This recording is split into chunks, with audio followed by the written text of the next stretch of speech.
Բարձր սերելի հայրենակիցներ, եթերում կրկին քաղաքական խաչմերուկն է, այսօր մարտի 9-ն է, նոր եմ վերադարձել Թբիլիսից, մի փոքր հոգնած, բայց որոշեցի անպայման մի փոքր կարճ հաղորդում պատրաստենք, քանի որ կարևոր իրադարձություններ են տեղի ունեցել վերջին ժամերին, որով որ անպայման պետք է քննարկենք, հիմնական թեման կրկին Իրանն է, բայց նախքան Իրանի թեմային անցնել, ասեմ, որ ահա նոր ստացվեց տեղեկություն, որ Նիկոլ Փաշինյանը Ուրսուլա ֆոն դեր Լայենի եւ Անտոնիո Կոշտայի հետ միասին on-line ձևաչափով քննարկման է միացել, որին որ մասնակցում են էլի բազմաթիվ երկրների ղեկավարներ, հիմնականում տարածաշրջանում տեղի ունեցող իրավիճակն են քննարկում եւ արժ է։ Հիմնական հարցը վերաբերվում է Իրանին։ Այսօրվա օրը շատ հետաքրքիր էր նաեւ նրանով, հետաքրքիր սկսվեց նրանով, որ մենք գիտենք երեք օրինակի համար Էմանուել Մակրոնը, Ֆրանսիայի նախագահ Էմանուել Մակրոնը զանգահարել էր Իլհամ Ալիևին եւ նրանք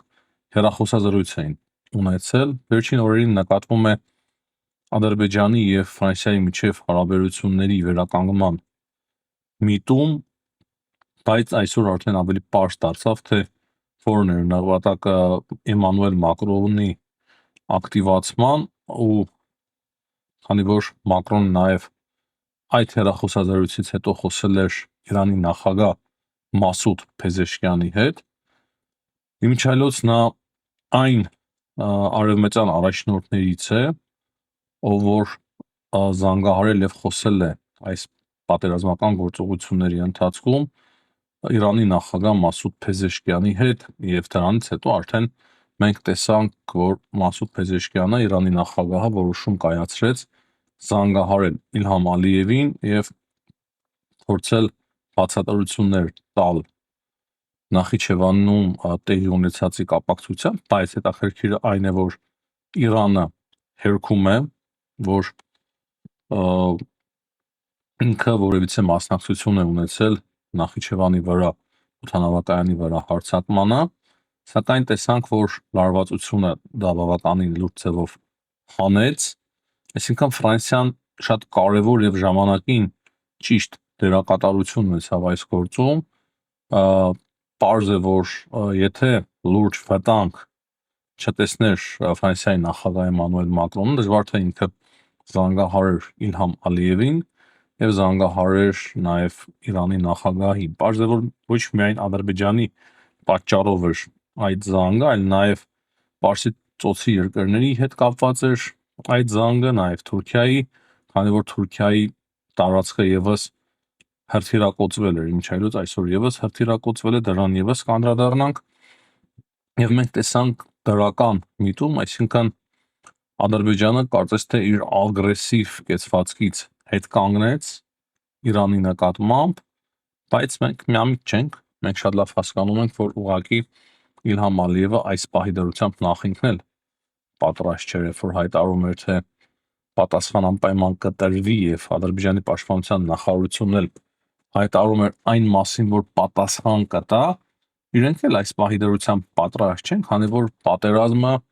փոխում է իր տեսքը, այդպես ասենք, դրան էլ կանդրադառնանք, կխոսենք, թե ինչ նոր տեսք է ստանում այս պատերազմը։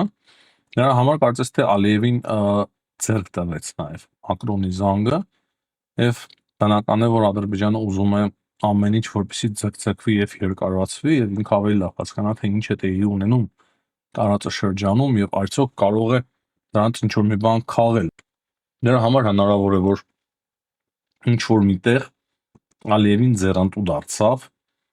Փեզեշկյանի եւ Մակրոնի զանգը, բայց ես համոզված եմ, որ Ադրբեջանը իսրայելական ծրագիր գոյություն ունի, որում որ կարող է փորձեն ներքաշել նաև Ամերիկայի Միացյալ Նահանգներին իմիջիայլոց Ամերիկայի Միացյալ Նահանգներին արդեն իսկ Իսրայելը ներքաշեց մեկ այլ լարվածության մեջ, ի սկզբանե Ամերիկայի Միացյալ Նահանգները չէր ուզում հարված հասցնել Իրանի էներգետիկ համակարգին, նավթի պահեստներին, բայց երբ որ արդեն Իսրայելը հարվածը հասցրեց, պատասխան հարվածով Իրանը հարված հասցրեց Պարսից ծոցի նավթի վերամշակման մեծ գործարաններին, դրանից օգտվում էր Ամերիկայի Միացյալ Նահանգները, Ամերիկայի Միացյալ Նահանգների ավիացիան եւ ոչ միայն ամբողջ աշխարհն էր դրանից օգտվում։ Դրա համար հիմա խոսում են նավթի գների բարձրացման մասին։ Դա տեսնում է նաեւ Ալիևը եւ ավելի Ալիևի ամենացավոտ տեղը դա նավթային օբյեկտներն են։ Եթե հիմա հարվածությունը ինքը շարունակի, պարզ է, որ կարող է հարված հասցվել նաև Ադրբեջանի նավթային օբյեկտներին, իսկ Իսրայելի արածը հստակ հասկացրեց բոլորին, որ թե Ադրբեջանին, թե Պարսից ծոցի երկրներին, թե Ամերիկայի Միացյալ Նահանգներին, որ Իրանը ընդունակ է պատասխան հարվածներ հասցնել նավթային օբյեկտներին, ճիշտ է Ամերիկայի Միացյալ Նահանգները հիմա ստիպված արդեն խորտակում են իրանական նավերը, որոնք որ բեռնված են նավթով, այսինքն հիմա արդեն կոնկրետ էներգետիկ պատերազմ սկսվեց էներգետիկ հատվածների թիրախավորմամբ։ Եվ դա է ամենակարևորը, ինչ ուզում էի ասել, որ կարծես թե այս պահին լարվածությունը նվազում է մեր տարածաշրջանում, ինչը բնականաբար մեր օգտին է, բայց ես համոզված չեմ, որ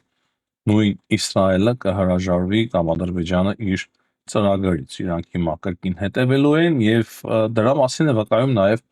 արձագանքը, որը որ տեղի ունեցավ քիչ առաջ Ադրբեջանի պաշտպանության նախարարության կողմից, նրանից հետո երբ Իրանը կրկին թիրախավորեց Թուրքիայի տարածքը, ՆԱՏՕ-ի համատեղ ուժերի հետ կրկին այդ հրթիռը չեզոքացվել է, բայց Ամերիկայի Միացյալ Նահանգները արդեն իսկ տարհանում են իրենց դիվանագետներին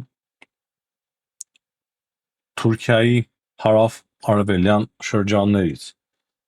Հատուկ զգուշացում են հղել Ամերիկայի Միացյալ Նահանգները, որ պետք է շտապ նրանք հեռանան։ Այսինքն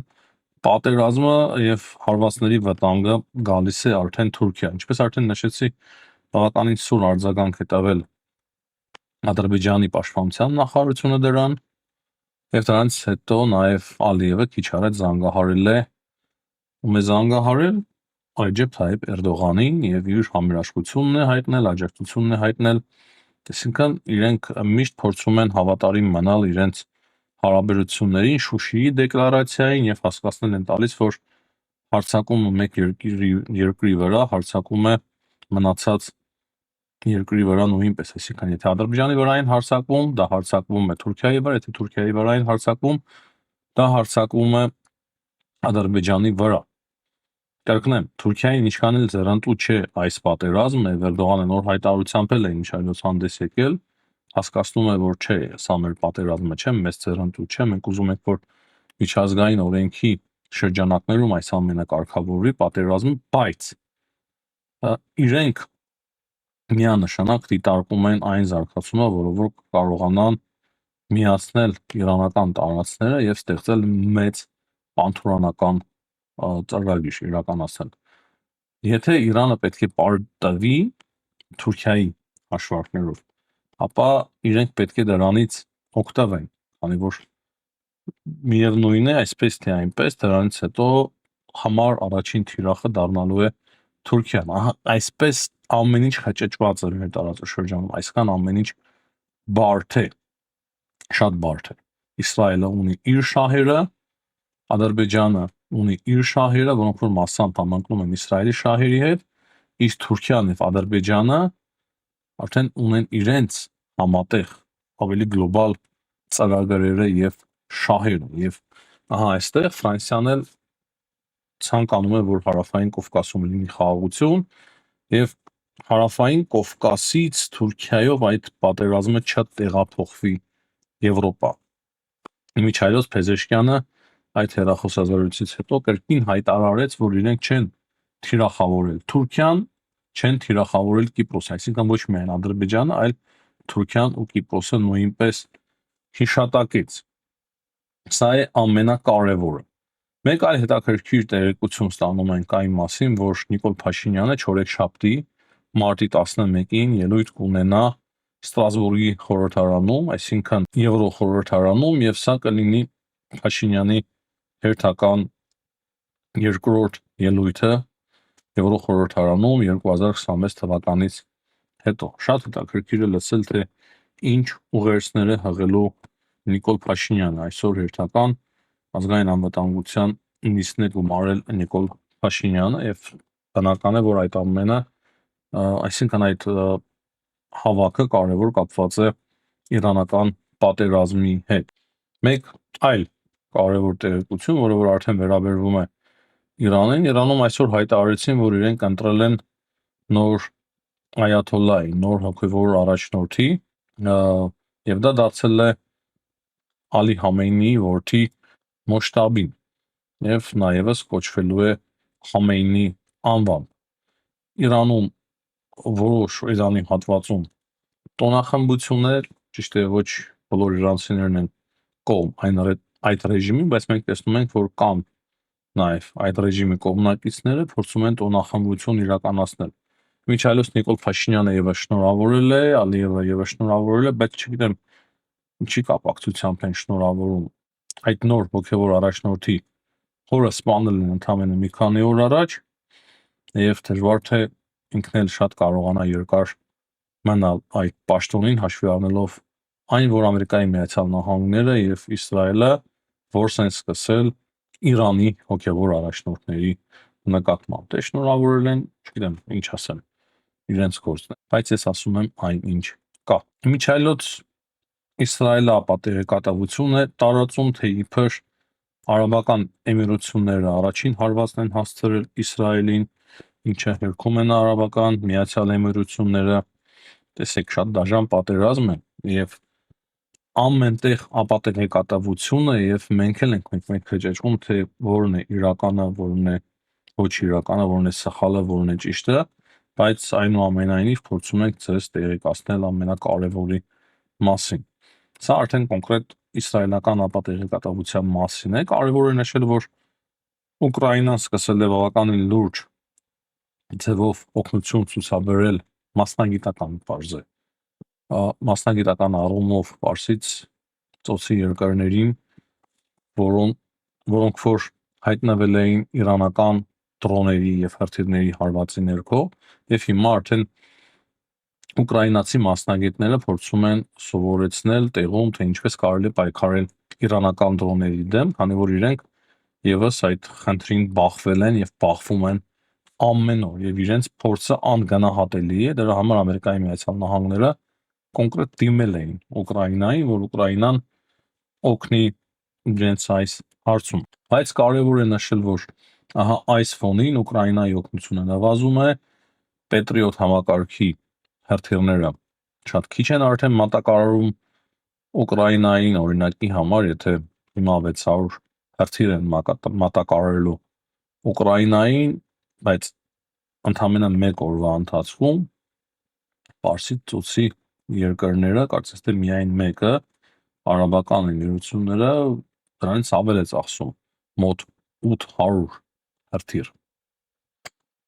Կարևոր է նշել, որ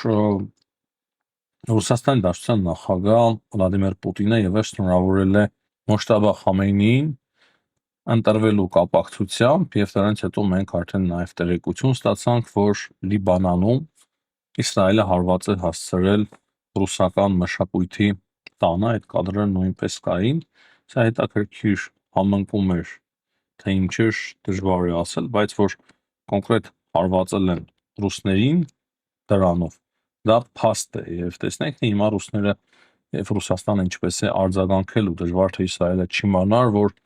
թիրախավորում է կոնկրետ Լիբանանում ռուսական մշակութային տունը։ Ահա այսպիսի խճճված եւ բարդ է դառնում այս պատերազմը եւ ինչպես արդեն նշեցի, ամենակարևոր եւ էական փոփոխությունը ռազմի դաշտում այն է, ռազմի դաշտում էլ չէ, ամբողջ պատերազմական գոտում Իրանից մինչև Իսրայել, Պարսից ծոցի երկրներ, դա այն է, որ արդեն թիրախավորվում են կոնկրետ էներգետիկ օբյեկտները, նավթային օբյեկտները։ Դա նշանակում է, որ նաև նավթի գներն են շատ լուրջ ձևով վեր բարձրանալու։ Ամերիկայի Միացյալ Նահանգները արդեն իսկ որոշում է կայացնում բացել իր պահուստները Դրանից բացի մենք տեսանք քիչ առաջ նաև Ամերիկայի Միացյալ Նահանգների պետքարտուղարի հայտարարությունը, որտեղ որ նա ասում է, թե այս պատերազմի գլխավոր նպատակը այն է, որ իրենք ոչնչացնեն Իրանի ատոմային ծրագիրը եւ երախար հրթիռները, այսինքն արդեն ամենայն դեպս այս պահին չեն խոսում ռեժիմ փոփոխության մասին, չնայած Տրամփը ասում էր, որ ես եմ որոշելու, ես եմ ընտրելու, երեկել է ասել, թե եթե մեր աջակցությունը չունենա ում որ ընտրեն Իրանում, հոգևոր առաջնորդ լինի թե ինչ, նա շատ երկար չի կարողանա մնալ այս պաշտոնին։ Այսինքն ինչ եմ ուզում ասել, հայտարարությունները, որոշումները, խոսքերը շատ շուտ եւ արագ են փոխվում։ Թե Ամերիկայի Միացյալ Նահանգներում դե Թրամփն էլ ընդունակ էր դրան, գիտենք, բայց նաև այդ ոճով է սկսել վարվել նաև Ադրբեջանը եւ այս պայմաններում արդեն դժվար է պատկերացնել, թե վաղը արդեն ինչ ձևով է ընթանալու այս պատերազմը։ Մեկ բան փաստ է, որ եթե արդեն էներգետիկ հատվածին է հասցվում հարված, դա խոսում է կոնֆլիկտի ավելի խորացման եւ ավելի վտանգավոր դառնալու մասին։ Թուրքիայից, ինչպես նշեցի, առաջին արձագանքները կային հրթիռակոծության, Էրդողանն էլ հայտարարությամբ հանդես եկավ, բայց շատ կարևոր է տենդենսին հետևել։ Իրանը երդվում է, որ իրենք կապ չունեն, միշտ երդվել, անցած անգամ էլ Իրանից հայտարարում էին, հիմա էլ երևի նույն հայտարարությունները մենք լսենք։ Այս պայդրությամբ այսքանը, սիրելի հայրենակիցներ, հաջողություն եմ մաղթում բոլորին, ցտեսություն, կհանդիպենք։